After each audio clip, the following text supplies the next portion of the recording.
ಕಬ್ಬಿಗೆ 3,500 ರೂಪಾಯಿ ಬೆಲೆ ನಿಗದಿಯನ್ನ ಮಾಡ್ಬೇಕಂತೇಳಿ ಈಗಾಗಲೇ ಬಾಗಲಕೋಟೆ ಜಿಲ್ಲೆಯ ಮುಧೋಳ ಭಾಗದ ರೈತರು ಏನಂತ ಹೇಳಿದ್ರೆ ಕಳೆದ ಹಲವು ದಿನಗಳಿಂದಲೂ ಕೂಡ ಪ್ರತಿಭಟನೆಯನ್ನ ಮಾಡ್ತಾ ಇರುವಂತದ್ದು. ಸದ್ಯ ಈಗ ಮುಧೋಳದ ಸಂಗೊಳ್ಳಿ ರಾಯಣ್ಣ ಸರ್ಕಲ್ ನಲ್ಲೂ ಕೂಡ ವೇದಿಕೆಯನ್ನ ನಿರ್ಮಿಸಿಕೊಂಡು ಈಗಾಗಲೇ ಮುಧೋಳ ಭಾಗದ ಏನು ಕಬ್ಬು ಬೆಳೆಗಾರರು ಏನಿದ್ದಾರೆ ಅವರು ಕೂಡ ಹೋರಾಟವನ್ನ ಕೂಡ ಮಾಡ್ತಾ ಇರುವಂತದ್ದು ದೃಶ್ಯದಲ್ಲೂ ಕೂಡ ನೀವು ನೋಡಬಹುದು.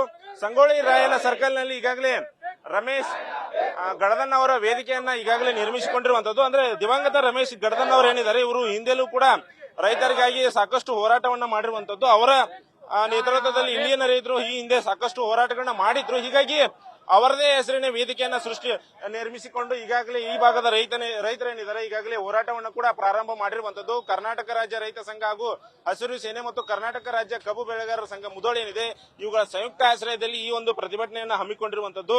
ಸದ್ಯ ಇವತ್ತೇನಂತ ಹೇಳಿದ್ರೆ ಕಬ್ಬು ಬೆಳೆಗಾರರು ಮುಧೋಳದಲ್ಲಿ ದೊಡ್ಡ ಪ್ರಮಾಣದ ರ್ಯಾಲಿಯನ್ನ ಕೂಡ ಹಮ್ಮಿಕೊಂಡಿರುವಂತದ್ದು. ಯಾಕಂತ ಹೇಳಿದ್ರೆ ಸರ್ಕಾರ ಏನಿದೆ 3,300 ಏನು ಬೆಲೆಯನ್ನು ನಿಗದಿ ಮಾಡಿದೆ ಆ ಬೆಲೆ ನಮಗೆ ಒಪ್ಪಿಗೆ ಇಲ್ಲ. ಹೀಗಾಗಿ 3,500 ರೂಪಾಯಿನ ಬೆಲೆ ನಿಗದಿ ಮಾಡಬೇಕಂತೇಳಿ ಇಲ್ಲಿನ ರೈತರ ಆಗ್ರಹವಾಗಿರುವಂತದ್ದು. ಖುದ್ದ ಈ ಬಗ್ಗೆ ಈ ಭಾಗದ ರೈತರು ಏನು ಪ್ರತಿಭಟನೆ ಮಾಡ್ತಾ ಇದ್ದಾರೆ ಆ ರೈತರನ್ನ ಮಾತಾಡಿಸುವಂತ ಪ್ರಯತ್ನವನ್ನ ನಾನು ಮಾಡ್ತೀನಿ. ಸದ್ಯ ಈಗ ನನ್ನ ಜೊತೆ ರೈತ ಮುಖಂಡರಾದಂತಹ ಬಸವಂತಪ್ಪ ಕಾಂಬಳೆ ಅವರು ಇರುವಂತದ್ದು, ಅವ್ರನ್ನು ಕೂಡ ಮಾತಾಡಿಸ್ತಾ ಹೋಗ್ತೀನಿ. ಸರ್, ಇವತ್ತು ಯಾವ್ಯಾವ ಪ್ಲಾನ್ ಅನ್ನ ಹಾಕೊಂಡಿರುವಂತದ್ದು, ತಮ್ಮ ಪ್ರತಿಭಟನೆ ಇವತ್ತು ಯಾವ ರೀತಿಯಾಗಿರ್ತದಂತ?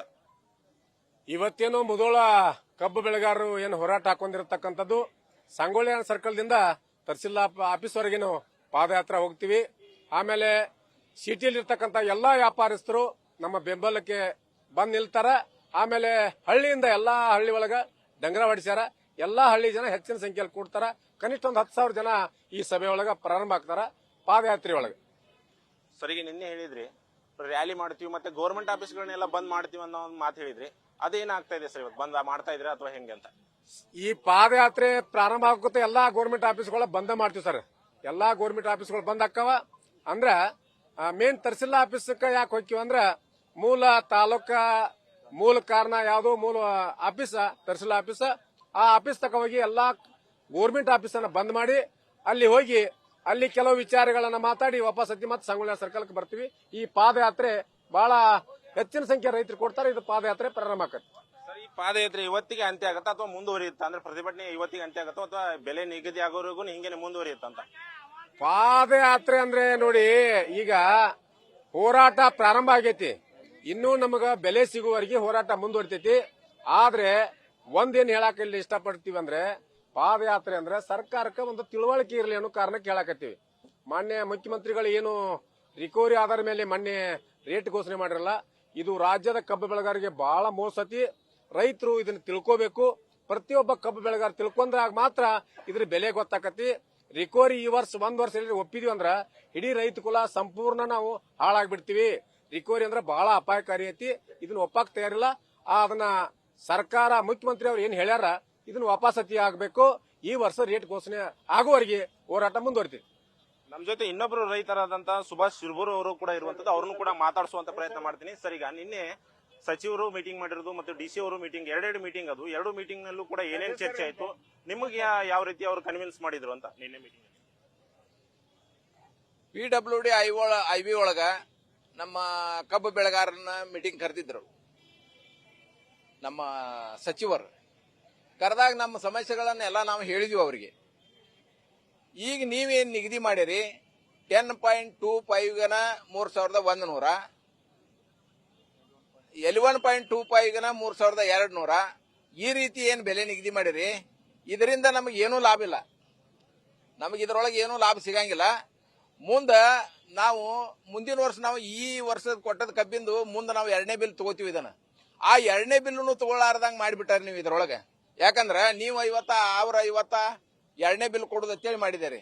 ನಾವು ಇಷ್ಟು ತಗೊಂಡು ಇಷ್ಟ ಗಪ್ಕೊಂಡಿರೋದಕ್ಕೈತಿ. ನಾವು ಈ ತನಕ ನಮಗ ಒಟ್ಟ ಪುರೋಟ ಆಗಂಗಿಲ್ಲ. ಅದಕ್ಕೆ ನಾವು ಇದನ್ನ ಒಪ್ಪಂಗಿಲ್ಲ ಅಂತೇಳಿ ಖಂಡಿತವಾಗಿ ಹೇಳ್ಬಿಟ್ಟಿದ್ವಿ ನಾವು. ಸರಿಗ ಗವರ್ಮೆಂಟ್ ದವರು 3,300 ಮಾಡಿರುವಂತದ್ದು, ಕೆಲವೊಂದಿಷ್ಟು ರೈತರು ಅದಕ್ಕೆ ಒಪ್ಪಿಗೆ ಕೊಟ್ಟಿರುವಂತದ್ದು, ತಾವು ಕೂಡ ಒಪ್ಪಿಗೆ ಕೊಟ್ಟಿಲ್ಲ. ಅಂದ್ರೆ ರೈತರಲ್ಲಿ ಕೆಲವೊಂದಿಷ್ಟು ದ್ವಂದ್ವ ನಿಲುಗಳಿವೆ, ಅದ್ರ ಬಗ್ಗೆ ಹೇಳೋದಾದ್ರೆ? ಈಗ ನಾವು ಯಾಕೆ ಒಪ್ಪಿಗೆ ಕೊಟ್ಟಿಲ್ಲ ಅಂತಂದ್ರ ನಾವು ಅದನ್ನೆಲ್ಲಾನು ಆಲೋಚನೆ ಮಾಡಿದೀವಿ. ಮತ್ತೆ ನಾವು ಯಾವಾಗೂ FRP ಅನ್ನು ಒಪ್ಪಿಲ್ಲ. FRP ಅನ್ನು ಒಪ್ಪಲಾರ್ದ ಕಾರ್ಖಾನೆ ಮಾಲೀಕರು ನಾವು ಕೂಡಿ ರೇಟ್ ನಿಗದಿ ಮಾಡ್ಕೊಂಡ ಅವ್ರು ನಮಗ ಲೆಟರ್ ಬರೆದು ಕೊಟ್ಟ ಆ ನಂತರ ಕಾರ್ಖಾನೆ ಪ್ರಾರಂಭ ಮಾಡ್ಕೋತ ಬಂದಾರ ಇಲ್ಲಿ ತನಕ. ಅದಕ್ಕೆ ನಾವು ರಿಕವರಿ ಆಧಾರ ಮೇಲೆ ರೇಟ್ ಒಪ್ಪೇ ಇಲ್ಲ. ಅದಕ್ಕ ಈಗ ಕೆಲವೊಂದು ರೈತರಿಗೆ 3,300 ಅಂದ್ರ ಅದೇನ್ ರಿಕವರಿ ಎಟ್ ಬೀಳ್ತೈತಿ ಅದೇನ್ ಪಾಪ ಅವ್ರಿಗೆ ಏನ್ ಗುರುತಿಲ್ಲ. ಅದಕ್ಕೆ ಅವರು 3,300 ಅಂದ್ರ ಹೋದ ವರ್ಷ 3,100 ಕೊಟ್ಟಾರು. ಈ ಸಲ 3,300 ಅಂದ್ರ ಒಂದ್ 300 ಹೆಚ್ಚಾತಲ್ಪ ಅಂತೇಳಿ ಅವ್ರದೊಂದು ಅಭಿಪ್ರಾಯ. ಹಿಂಗಾಗಿ ಅವ್ರ ಪಾಪ ಏನೋ ಸ್ವಲ್ಪ ವಿಚಾರ ಮಾಡಿದ್ರ ಅವ್ರ.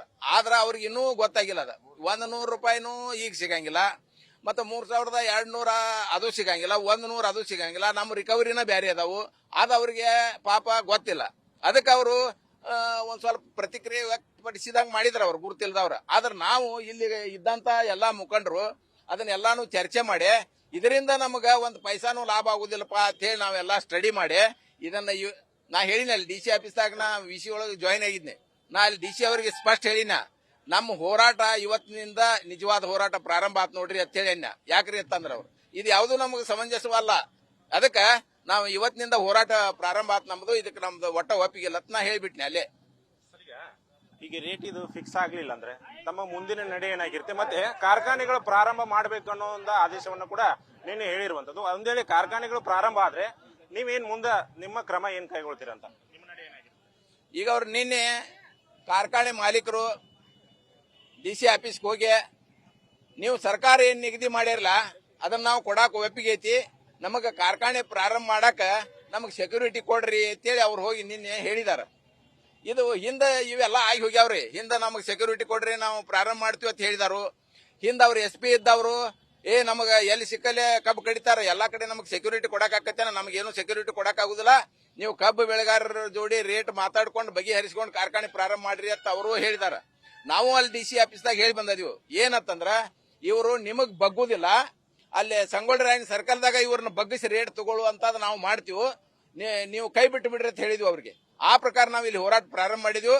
ನಾವು ಅವ್ರ ಜೋಡಿ ಮಾತಾಡೇನ ರೇಟ್ ಬಗೆಹರಿಸಿಕೊಂಡನ ಕಾರ್ಖಾನೆ ಪ್ರಾರಂಭ ಮಾಡಿಸ್ತೀವಿ. ಅಲ್ಲಿ ತನಕ ನಮ್ಮ ರೈತರು ಯಾರು ಕಬ್ಬು ಕಡಿಯೋದಿಲ್ಲ, ಯಾರು ಕಬ್ಬು ಹೇರ್ಕೊಂಡ್ ಬರುದಿಲ್ಲ. ಸರ್, ಇವತ್ತಿನ ಪ್ರತಿಭಟನೆ ಬಗ್ಗೆ ಮಾತಾಡೋದಾದ್ರೆ ಎಷ್ಟು ಗಂಟೆಗೆ ಸೇರ್ತೀರಿ, ಎಷ್ಟು ಗಂಟೆಗೆ ನಿಮ್ಮ ರ್ಯಾಲಿ ಪ್ರಾರಂಭ ಆಗುತ್ತೆ ಅಂತ? ಈಗ ನಾವ್ ಎಲ್ಲರಿಗೂ 11 ಗಂಟೆಗೆ ಬರ್ರಿ ಅಂತ ಹೇಳಿದ್ವಿ. ಬರಾಕ್ತಾರ ನಮ್ ಜನ. ಕೆಲವೊಬ್ರು ಅಲ್ಲೇ ಮೇವು ಮಾಡಿ ಇಡಬೇಕು, ಹಿಂಡ್ಕೋಬೇಕು, ಇದನ್ನೆಲ್ಲ ಮಾಡಿ ಬರ್ಬೇಕಾದ್ರೆ ಸ್ವಲ್ಪ ಲೇಟ್ ಆಕತಿ.